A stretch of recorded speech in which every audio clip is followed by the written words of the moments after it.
हेबनी। तेणुक अपराध नियंत्रण रे सबु बेले जनसाधारण सहयोग रहा आवश्यकता अछि।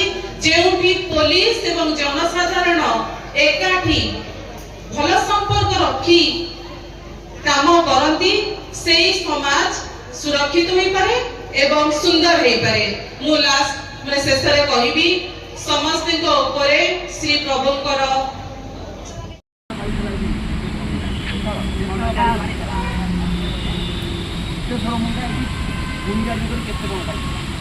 मुंडा